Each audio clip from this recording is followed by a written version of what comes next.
সময় যদি হঠাৎ থেমে যায় তাহলে কি হবে ভাবুন তো। একটি শহরের সবাই একদিন ঘুম থেকে উঠলেন না।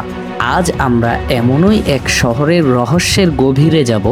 কেন এই শহরের হাজার হাজার মানুষ এক রাতে উধাও হয়ে গেল? বিজ্ঞান আজও এর উত্তর খুঁজে পায়নি। ঘটনাটি 1950 সালের কানাডায় অঞ্জিকুনি নামে একটি ছোট গ্রামে ইনুইট উপজাতির প্রায় 2000 মানুষ বসবাস করত। 1930 সালের নভেম্বর জো লেভেল নামে একজন ফার ট্রেডার, পশুর চামড়ার ব্যবসায়ী ওই গ্রামে আসেন। লেভেল জানতেন এই গ্রামের সবাই তাকে উষ্ণ অভ্যর্থনা জানাবে, কিন্তু গ্রামে পৌঁছে তিনি স্তম্ভিত হয়ে যান।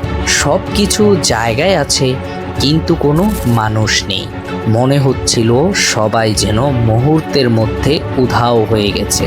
সবচেয়ে অদ্ভুত বিষয় ছিল, লেভেল গ্রামের কবরস্থানে গেলেন।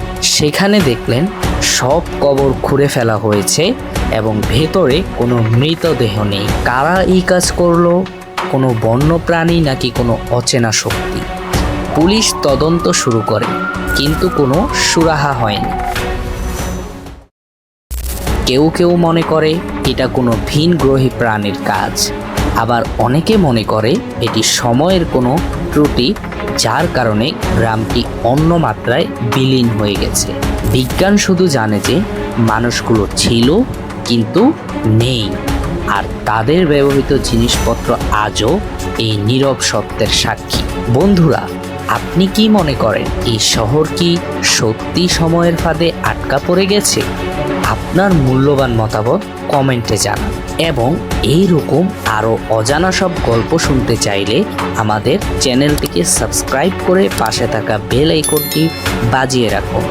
দেখা হচ্ছে আবার নতুন কোনো এক অজানা গল্প নিয়ে। সবাই এই পর্যন্ত ভালো থাকবেন। আসসালামু আলাইকুম।